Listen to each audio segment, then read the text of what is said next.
Good afternoon. I'm Dr. JUBIN Thomas, professor in the Department of Oral Pathology, Annoor Dental College. I'll be discussing about the chapter Oral Mucosa. This is one of the most important chapters in dental anatomy and oral histology. So many questions. You can expect mostly you can expect an essay or short essay from this chapter. There are so many short note also who can be expected from the same chapter. By definition, oral mucosa is the moist lining of oral cavity. We know our body surface is covered by skin, which is continuous to the oral cavity through the vermilion border of lip, and it also continues to the pharynx through the soft palate. If you see the origin of oral mucosa, it is partially from the ectoderm. Most of the structures like your lip, vestibule, gingiva, cheek, palate, floor of the mouth, all those areas are derived from the ectoderm, but the tongue, which is partially from the endoderm. There are mainly four functions of oral mucosa. The first one is the most important, which is protection. We know it acts as a barrier for mechanical trauma and microbiological insult. The second function is to sensory. There's a special sensation as taste sensation. Not only that, we have the touch sensation, the temperature, all those things can be uh, felt by the oral mucous membrane. Third function is the secretory function, which is nothing but the saliva. We have a lot of minor salivary glands present in the oral cavity, which produces saliva. Then thermal regulation is usually not common in the human being. It is for the other kind of animals. Most of the essays from this chapter starts as define and classify oral mucosa. So definition we already told. Now the classification is the second important part. Um, Always remember that whenever there is a classification, it is based on certain features. Here, it may be based on the function, or it may be based on the keratinization or the type of epithelium, like that it is. So, we will see what the classification says about the oral mucosa. When we chew, the food comes in direct contact with only a few parts of the oral cavity or oral mucosa, which results in considerable friction. And that area is called as masticatory mucosa, which is nothing but our hard palate and gingiva. Uh, Rest of the areas, other than the dorsal surface of oral cavity, surface of the tongue, we can call those areas as the lining mucosa, which lines the inner aspect of lip, cheek, soft palate, floor of the mouth, ventral aspect of tongue, alveolar mucosa, vestibule, facial pillars. All these areas are example for lining mucosa. And specialized mucosa, because of the presence of taste buds on the dorsal surface of the tongue, we consider the dorsal surface as a specialized mucosa. Second classification is based on the epithelium covering the mucosa.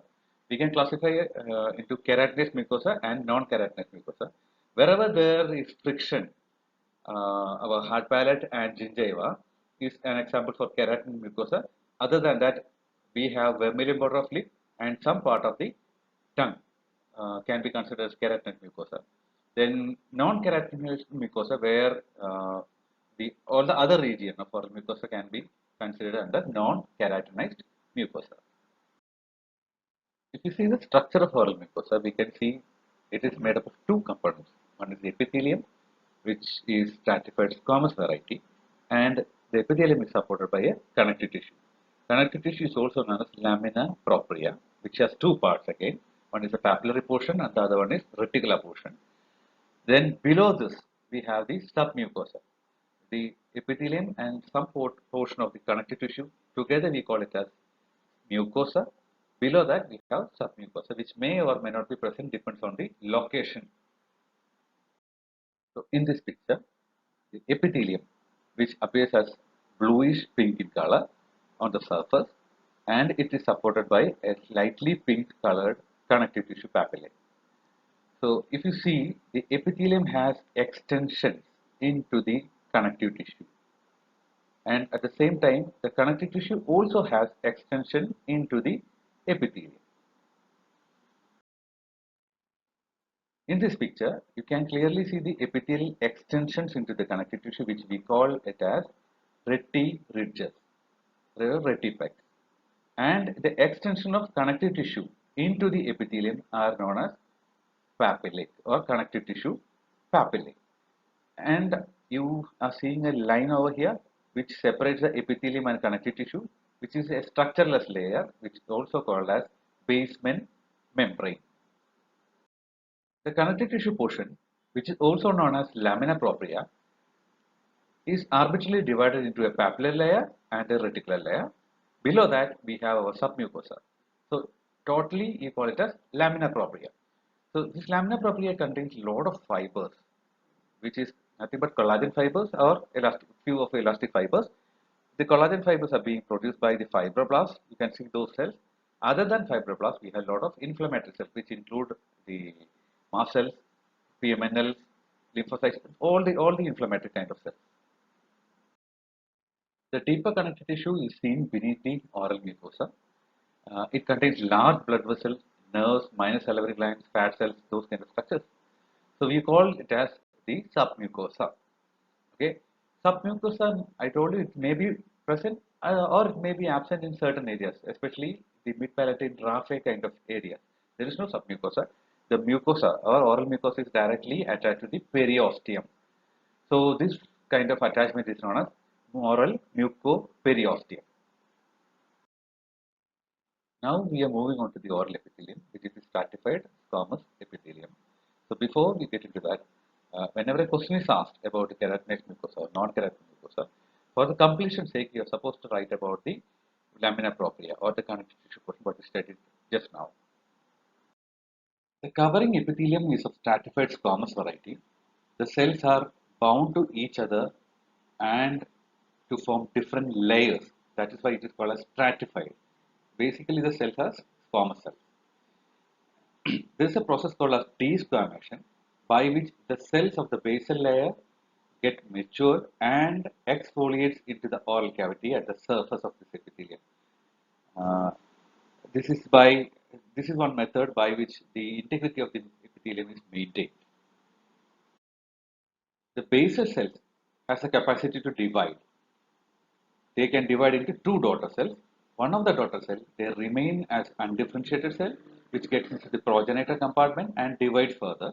And the other one, which gets into the differentiation or maturation compartment and moves further to the surface.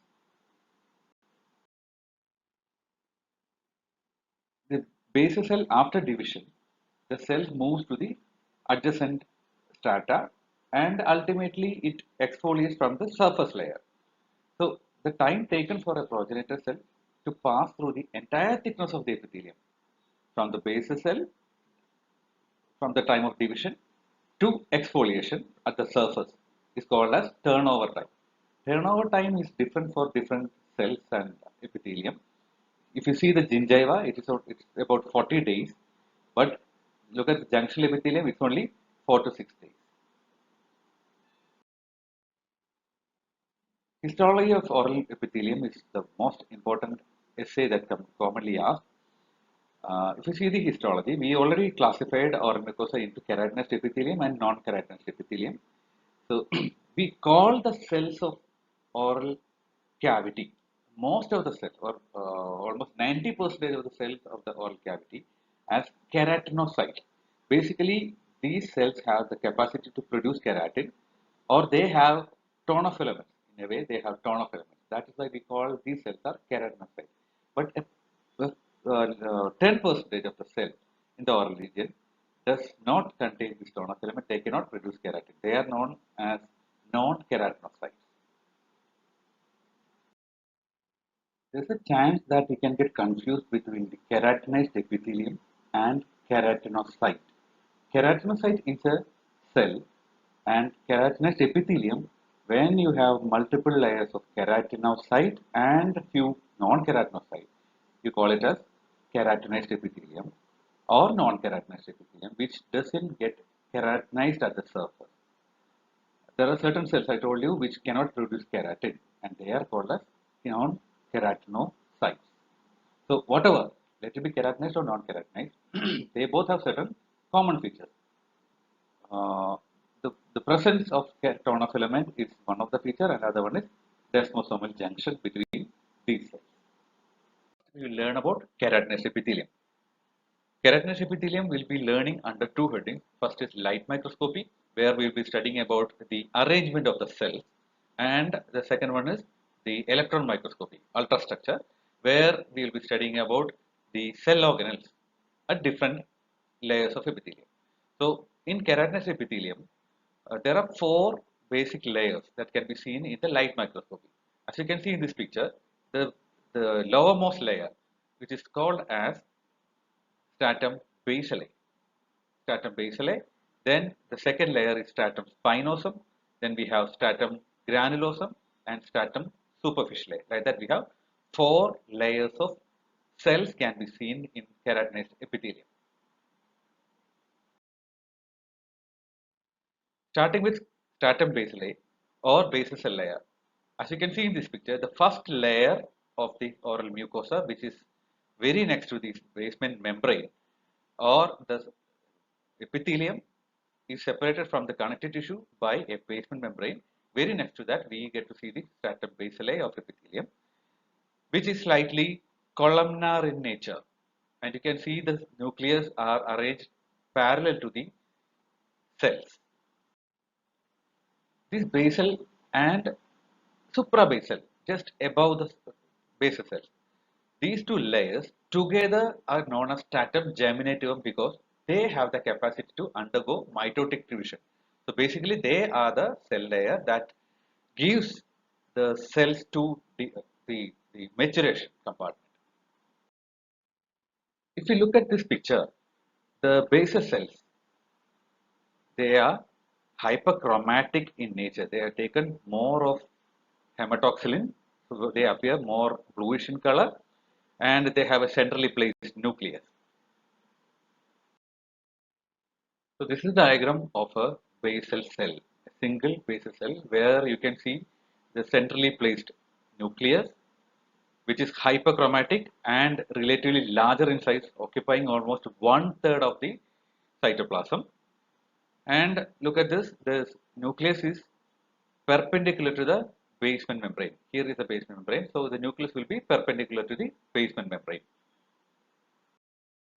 Next layer is stratum spinosum, which is also called as prickle cell layer.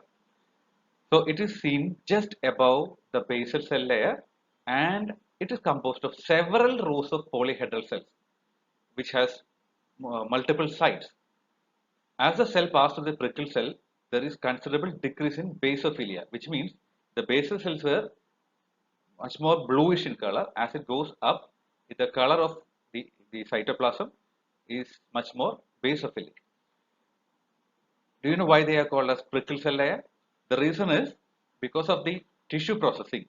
The cells get shrunk, but the attachment between each cell, which is known as the desmosomal junction, are very prominent at this layer. They retain that desmosomal junction, and the cells appear like a prickly appearance, which means there are spines at the borders of these cells. So in this picture, you can see the stratum spinosum. The cells of stratum spinosum are very distinct here. You can see the polyhedral cells with large nucleus over there. You can see distinct intercellular junctions between these cells or desmosomal junctions between these cells. So the boundary between these cells are very distinct and prominent. As the cell reaches the superficial layers of stratum spinosum, the size of the cell also increases and it becomes much more flattened with flattened nucleus, which is parallel to the surface. The cells of stratum spinosum are larger than basal cells. If you look at this picture, you can see it has a centrally placed round or forward nucleus with a nuclear cytoplasmic ratio is almost 1:6. The next layer is stratum granulosum or granular cell layer. Here the cells are found immediately above the stratum spinosum. They are flat cells and found in layers of 3 to 5 cell layers thick. So this layer is prominent in keratinized epithelium, which is absent in non-keratinized epithelium. The important thing about this layer is they contain a special granule which is called as keratohyalin granule in their cytoplasm. In this picture, you can see the stratum granulosum with a lot of granules, eosinophilic granules present in the cytoplasm.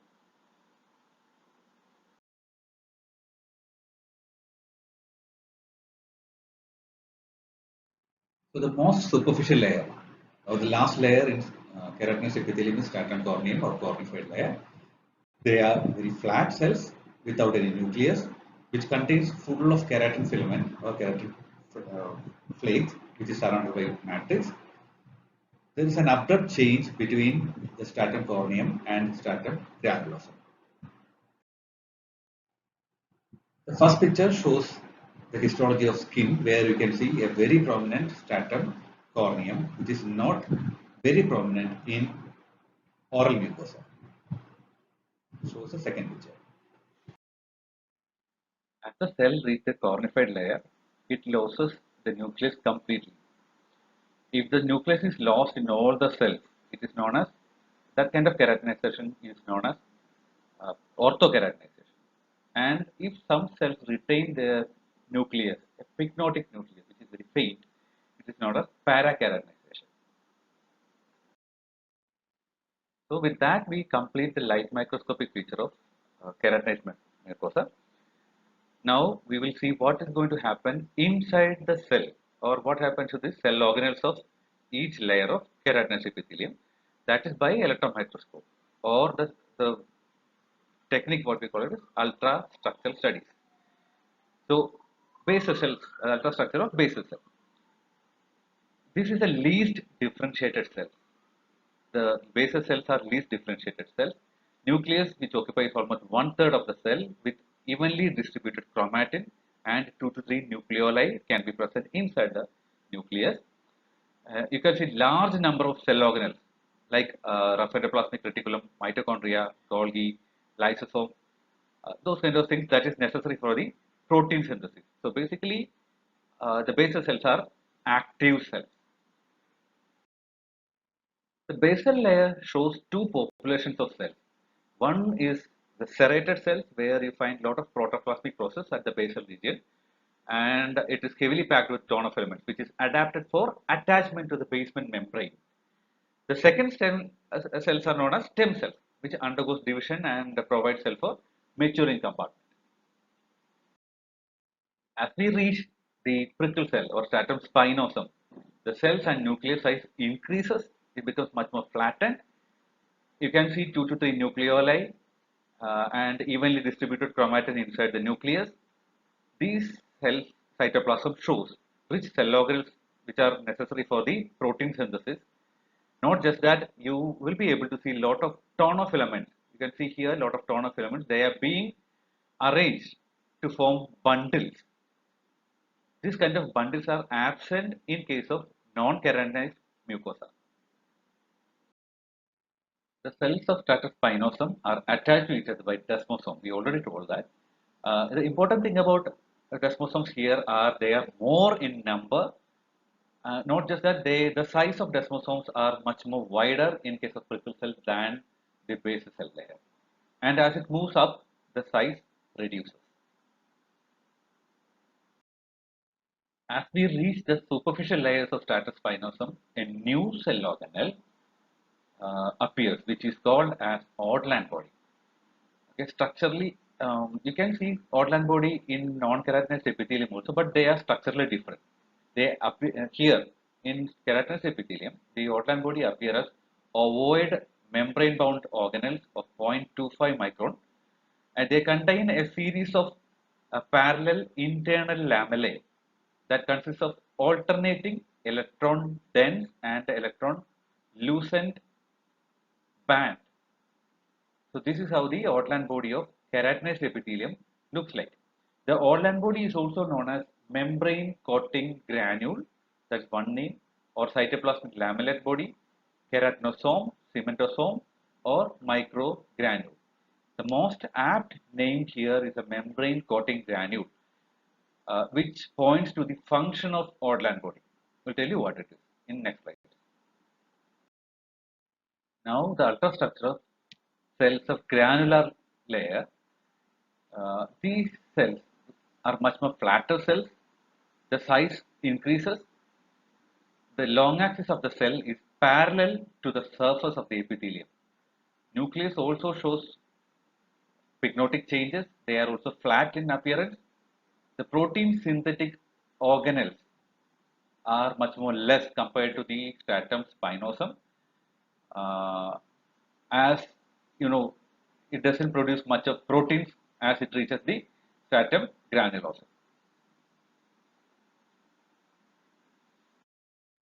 So we had discussed the Ortland body in stratum spinosum, but these Ortland bodies are also found in stratum granulosum, where they fuse with the superficial cell membrane and discharge the content into the intercellular space. Basically, these organelles contain a very lipid-rich permeability barrier that limits the movement of substance through the intercellular space. So this is the function of an Ortland body. So in the light microscopy of stratum granulosum, we had told that there was a new type of granule, which is called as keratohelin granule, present in that layer. This keratohelin granule are 0.1 to 1.5 micrometer in thickness. They are angulated or irregular shaped structures, which is seen associated with ribosome because they are thought to be synthesized by the ribosome. It contains protein which is known as filaggrin and loricrin that acts as an embedding matrix for the TONA filament. It also contains another protein which is known as involucrin, which provide a constituent for cell membrane thickening. The cells of stratum corneum are much more flatter cells without presence of nucleus. We already told that. So it is made up of hexagonal disc which is known as squams. Large amount of bundles of keratin TONA filament are found inside these cells. Keratin, it's an insoluble protein which is more or less completely fills the cell cytoplasm, and the nucleus is absent here.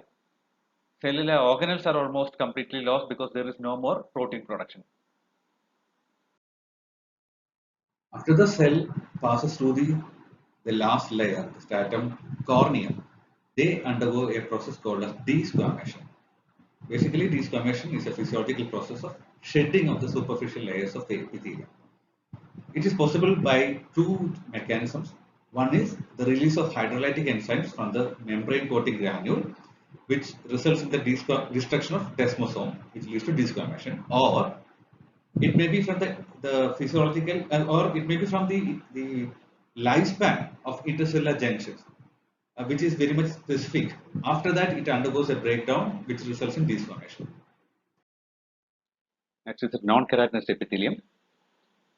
The basic difference between the keratinized and non-keratinous epithelium is that the surface cells retain nuclei in case of non-keratinous epithelium. The cytoplasm does not contain keratin filaments, that's the second point. And the third, stratum corneum and granulosum are absent in case of non-keratinized epithelium, which means it has only three layers. Non-keratinous epithelium is also described under two headings, which is light microscopy and electron microscopy. Light microscopically, we have three different layers. One is stratum basale, basal cell layer, then stratum intermedium instead of stratum spinosum, and we have stratum superficiale, which is the third layer. Coming to the stratum basale, it is made up of single layer of cuboidal or columnar cells, same as in stratum basale of keratinous epithelium. Significant basophilia due to high RNA content, and it also shows centrally placed nucleus with which is hyperchromatic and relatively larger and occupies almost one third of the cytoplasm. Next is the stratum intermedium, which shows several rows of polyhedral cells, almost similar to stratum spinosum of keratinous epithelium, but slight difference. Here, the cytoplasm of these cells take place eosinophilic state, but thereby exhibiting a difference between the basal cell layer and stratum intermedium. This is not much evident in case of keratinous epithelium. The cells are larger than the basal cell and which has centrally placed nucleus. The nuclear cytoplasmic ratio has changed from 1:3 to 1:6 in case of stratum intermedium. In contrast to the stratum spinosum of keratinized epithelium, the cells of non-keratinized epithelium, the cells are closely opposed to each other and have a prickly appearance, which is not very distinct. Stratum superficiale, the third layer, most superficial layer, which is found in the non-keratinized epithelium, which is composed of few layers of flattened cells. The surface cells still retain nucleus and is flattened with long axis parallel to the surface of the epithelium. Ultrastructurally, the basal cell shows the similar features of keratinous epithelium in all respects. The ultrastructure of stratum intermedium shows relative increase in the size of the cell and nucleus, but not as prominent as the keratinized epithelium.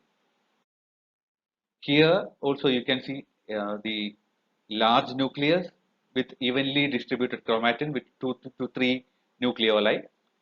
Here a lot of cell organelles can be seen in the cytoplasm, which is necessary for the protein synthesis. The concentration of tonofilaments is more than the basal cell, but in contrast to the cells of stratum spinosum, the tonofilaments are not in bundled form. That is the most important point here. It is not in bundled form. The number of desmosome and width of intercellular space is less compared to the keratinous epithelium. Here also you can see Odland bodies, which is structurally different from the keratinous mucosa. Here you can see a spherical membrane bound structures or organelles, which is of 0.2 micron. You can see a electron dense core from which you can see delineating radiating strands. So these Odland bodies, they increase in the number as it goes superficially, but the size doesn't increase in number. Then the last layer is the stratum superficiale. Here the further increase in the size of the cell happens. Here the cells retain nucleus. That is the main difference between the keratinized and non-keratinized epithelium. Cells also show decrease in the cytoplasmic component as it reaches to the surface, but the amount of tonofilaments is found to be more, but not in bundled form. With that, we cover the most important portion of oral mucosa, which is keratinized, non-keratinized mucosa. Here you can expect uh, questions like define and classify oral mucosa, describe in detail the structure of keratinized or non-keratinized mucosa. Intercellular junctions are the junctions that bind the cells to one another and allow intercellular communication. There are three types of intercellular junctions. The first one is the occluding junction, second one is the anchoring junction. We can classify anchoring junctions as zonular adherents and macular adherents. This macular adherents is also known as desmosomes. And there is a third type of intercellular junction, which is the communicating junction. Desmosomes are the most common type of intercellular junctions in the epithelium. Here, the desmosomes are almost in the shape of an ovoid structure. In this ovoid structure, we can see two plasma membrane where they are juxtapositioned. In between these two plasma membrane of two different cells, this space is known as intercellular contact layer.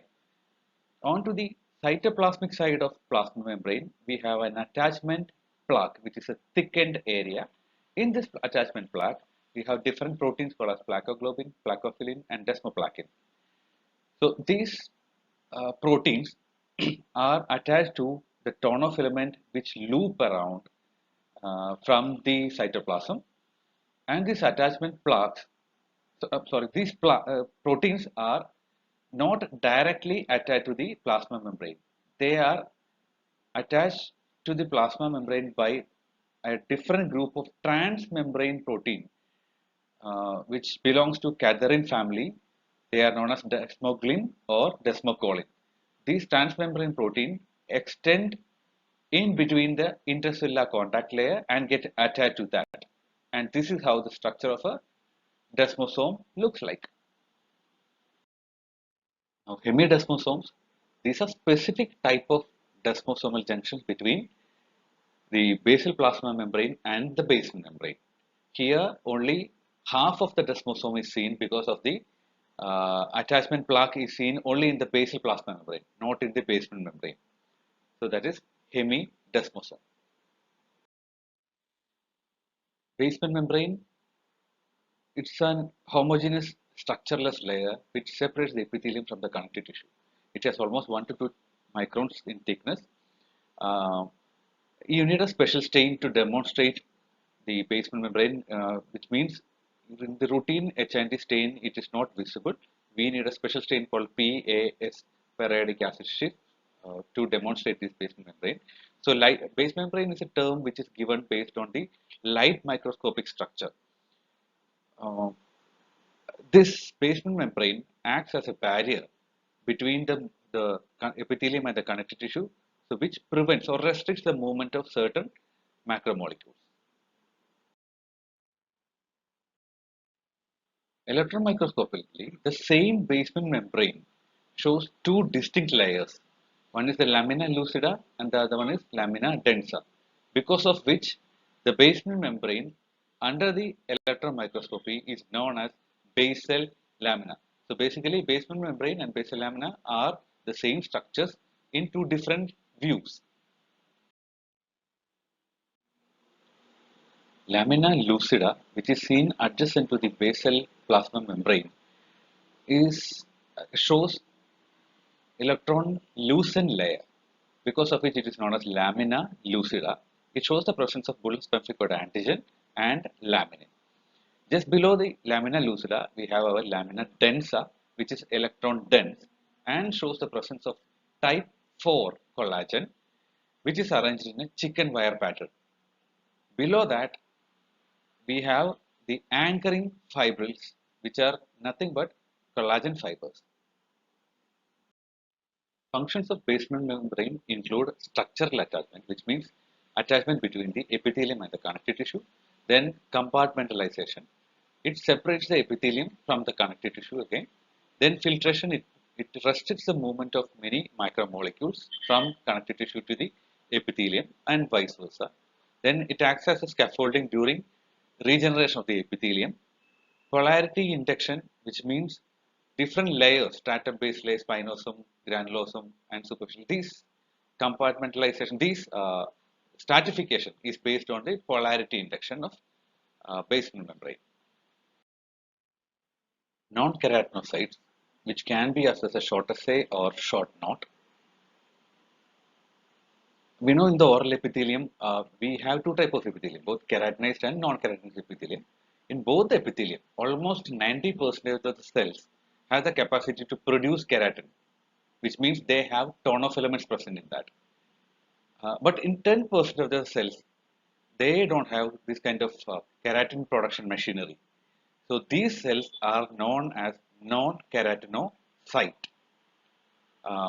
Merkel cell, melanocyte, Langerhans cells, inflammatory cells are the example for non-keratinocytes. The melanocyte, they are located at the basal layer of epithelium. They are thought to be neural crust origin. It contains melanin in melanosomes. That is why it is not a melanocyte, which has dendritic process which extend between the epithelial cells. It doesn't contain any tonofilament, and there are no desmosomal attachment for these kind of cells.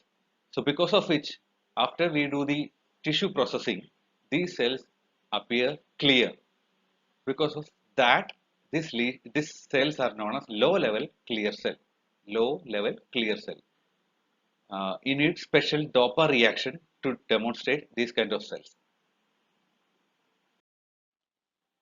Langerhans cells are dendritic cells.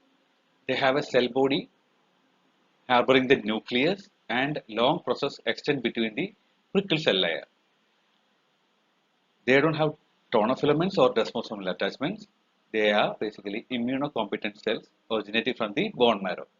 These cells also, after tissue processing, appear like clear cells. So they are called as high level clear cell. They contain a special type of granule in the cytoplasm which is known as Birbeck granule, which appears as tennis racket. You need special stains like histochemical, special methods, histochemical or immunohistochemical methods to demonstrate these structures. Now we have Merkel cells. They are pressure sensitive cells responding to touch. Some people believe that it is of neural crust origin, some others think it is a keratinocyte origin. Basically, they are non-dendritic cell. Some of them have tonofilaments and desmosomal attachments, unlike all the other non-keratinocytes. They do not appear clear and they have neurosecretory granules present in that. A special stain, ferritic acid shift, is used to demonstrate Merkel cells. The, the fourth type of non-keratinocyte are the inflammatory cells, lymphocytes. So these cells can move from connective tissue to epithelium and backwards. They can be seen at different levels. Basically, they are defense cells.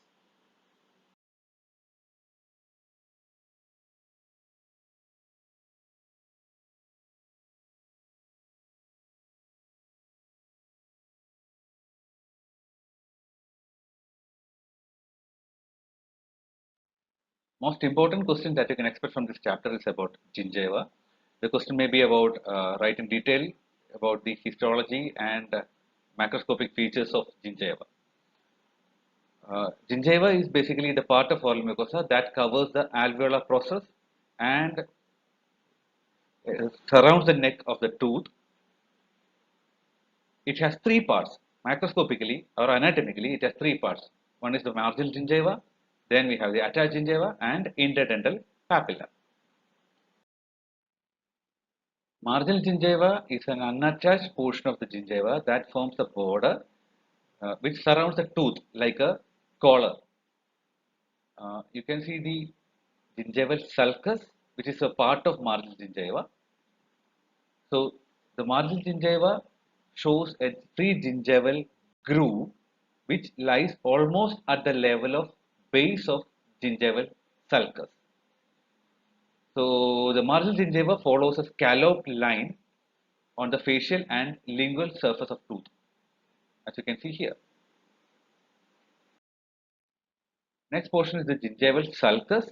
Gingival sulcus is a V-shaped crevice which surrounds the neck of the tooth, which is lined by tooth on one side or the enamel on one side and the gingival sulcus or the marginal gingiva on the other side. So the depth varies from 0.5 to 3 millimeter with an average of 1.8 millimeter depth. You can see the free gingival groove which lies almost opposite to the base of gingival sulcus. Third portion is the interdental papilla. Interdental papilla is a triangular or pyramidal shaped structure that is seen between the adjacent teeth. It, the posterior teeth has interdental papilla in a tent shape. The buccal and lingual interdental papilla, which is connected in the center by a depression, and this depression is called as caul. It has clinical significance because it is made up of non-keratinized mucosa where the chances of infection is more.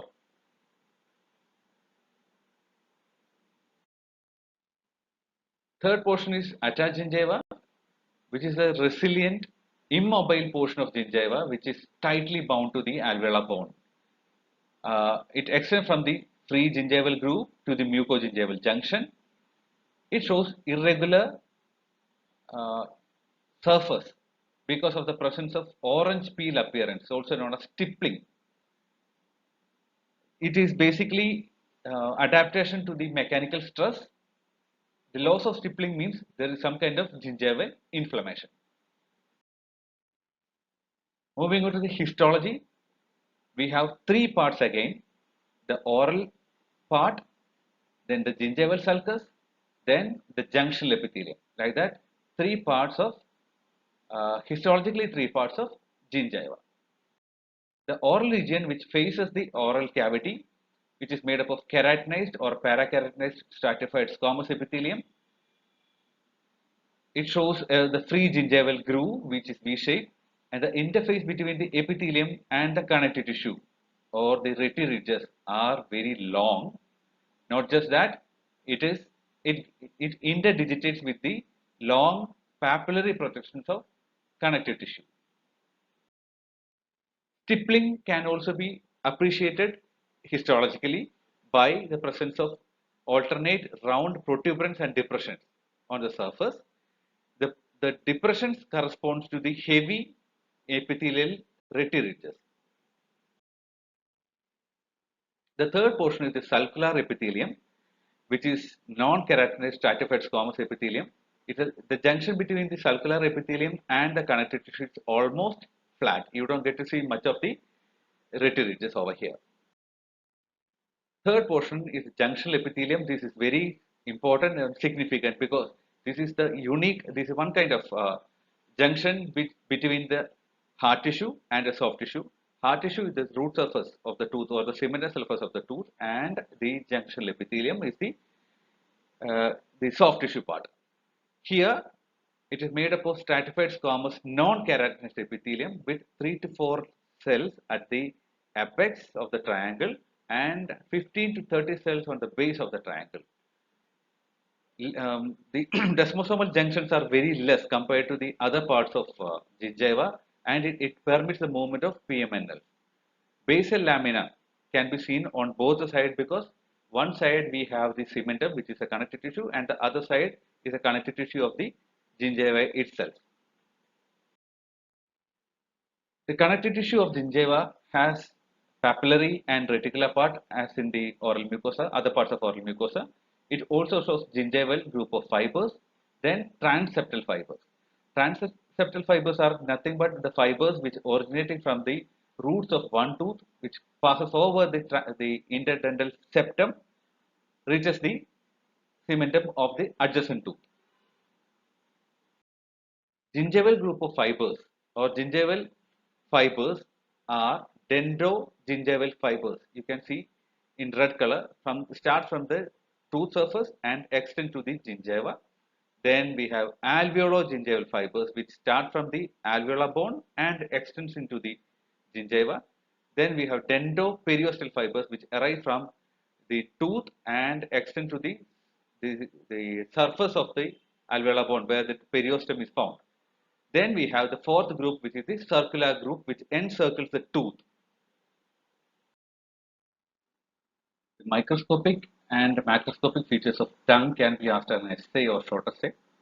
So basically, tongue is a muscular organ situated on the floor of the mouth, which play an important role in speech, mastication, deglutition, and taste sensation. First, we will discuss about the macroscopic features of the tongue. Macroscopically, tongue has two surfaces. One is the dorsal and the other one is ventral surface. The dorsal surface is irregular surface where it is convex in appearance, and it has a sulcus terminalis which divides the anterior two-thirds of the tongue from and posterior one-third of the tongue.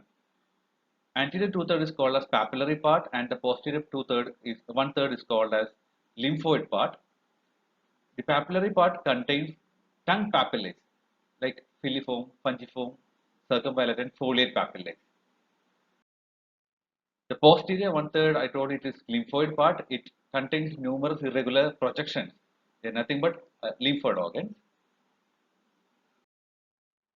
The filiform papillae, it is widely distributed on the dorsal surface, and it makes the surface rough, and this one helps in the crushing of food particles.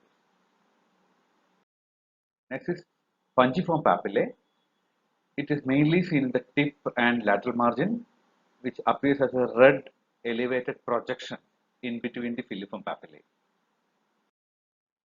Third is the circumvallate papillae, which is seen anterior to the sulcus terminalis, 8 to 12 in number,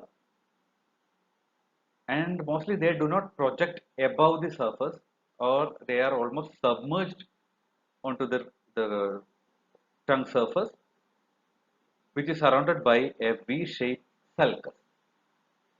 And the fourth papillae is foliate papillae, which is seen onto the posterior lateral margins as foldings.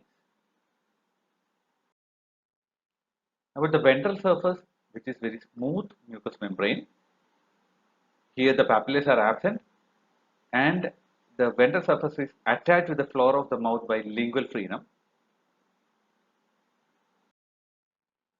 Histologically, the filiform papillae appear like hair-like structure or thread-like projections.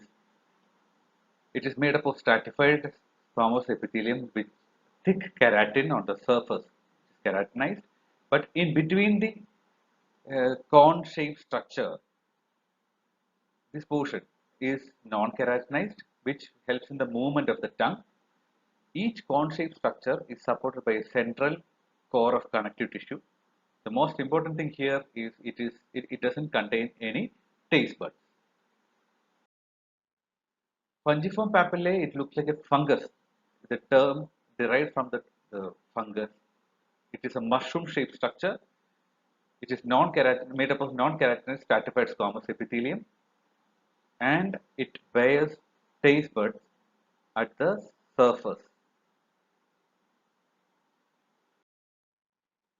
Circumvalent papillae is located into the anterior two-third, just above anterior to the sulcus terminalis. It is present in a V-shaped trough. You can see in this picture. They are 10 to 12 in number. Histologically, it is made up of keratinized epithelium on the surface, and the lateral surface is devoid of keratinization, which means non-keratinized epithelium, with the presence of taste buds, and the sulcus around the papillae can also be seen immediately below this von Ebner's gland, which is a serous minor salivary gland on the tongue, also can be seen. The taste buds, they are the specialized sense organs that perceive taste. They are located on the papillae of the tongue. We already studied about it. The superficial surface of fungiform papillae is a location where you can see the taste bud. But in case of a valate papillae, it's on the lateral surface. And in case of foliate papillae, the cleft harbors few taste buds. Not just the papillae, the posterior palate, epiglottis, uvula, pharynx, all these regions has taste buds. The taste bud looks like a barrel-shaped structure which is composed of 30 to 50 spindle-shaped modified epithelial cells. They extend from the base membrane to the epithelial surface. So you can see a taste pore, a small opening where the tapered ends of all the cells end over here. Taste pore. There are four types of cells present in case of a taste bud. Type 1 cells are also known as dark cells, which is the most common. That's almost 60% of cells are dark cells. The base of the cell rests on the basement membrane and apex end in the taste pore, and they end as a long finger-like microvilli in the taste pore. They have dark nucleus. That is why these cells are called as dark cells. Type 2 cells are called as light cells, which is almost 30 to 40% of the cells. They are oval shaped structures with electron lucent cytoplasm, which is having few organelles, and large round or oval light stained nucleus, which permits the electrons. That is why it is known as light cells. Type 3 cells are intermediate cells. They are almost 5 to 15 percentage with oval shaped cell. They end in a cleft shaped projection at the taste pore and numerous dense covered vesicles concentrated at the basal region. And type 4 cells are basal cells. They don't extend till the taste pore. They are considered as undifferentiated precursor cell, which may be useful for the further division. Dentogingival junction is a junction between the tooth and the gingiva. The junction epithelium, what we studied, has a major role in the formation of dentogingival junction. The epithelium that gets attached to the tooth is known as attachment epithelium, and the mode by which the epithelium is attached to the tooth is known as epithelial attachment. Now we will see how the dendrogingival junction is formed. Once the enamel formation is complete, the enamel organ becomes reduced epithelium and it produces a proteinaceous material onto the surface of the enamel, which is known as primary enamel cuticle. Then the reduced epithelium gets bound to the proteinaceous material or primary enamel cuticle by hemidesmosis. During eruption, there is proliferation of this reduced epithelium and the oral epithelium. They fuse together to form a solid plug of epithelium. The central portion of this solid plug, because of under nutrition, they undergo degeneration, through which the tooth erupts. As the tooth erupts to the oral cavity, the epithelium covering the enamel surface gets reduced. Even after the eruption of the tooth, one third of the tooth is covered by the reduced enamel epithelium. So this reduced enamel epithelium that covers the tooth or attaches to the cervical portion of the tooth after the eruption of the tooth is known as primary attachment epithelium. Later, this primary attachment epithelium gets replaced by the oral epithelium, which is called as secondary attachment epithelium. After the establishment of dendrogingival junction, the attachment epithelium continues to move towards the apical direction. This happens in 4 stages. This is known as shift of dendrogingival junction. In the first stage, the attachment epithelium is completely attached to the enamel and the base is at the cervical portion of the tooth or cemento-enamel junction. The sulcus is completely onto the enamel surface. During this stage, the crown portion or the clinical crown is shorter than the anatomical crown. In the stage 2 or secondary stage, the attachment epithelium migrates to the apical direction, but a portion of the attachment epithelium is still attached to the enamel and other portion is attached to the cementum. The gingival sulcus is still in the enamel itself, but the bottom of the attachment epithelium is at the cementum. Here also the clinical crown is shorter than the anatomical crown. In the third stage, the attachment epithelium is completely attached to the cemental surface, but the sulcus is still at the cemento-enamel junction, exposing the complete enamel, which means the clinical crown and anatomical crown are equal. In the fourth stage, the attachment epithelium migrates further apically, or it is completely attached onto the cemental surface, and the sulcus, the sulcus is on the cementum itself, exposing more of the root surface. Here, the clinical crown is more than the anatomical crown. So the first 2 stages are physiological, and third and fourth stages may be physiological or pathological origin. So these are the major questions that can be expected from this chapter. Other than that, you may have to learn about the hard palate or palate, then vermilion border of lip. These are the expected questions other than what I spoke about. So thank you for listening. Thank you so much.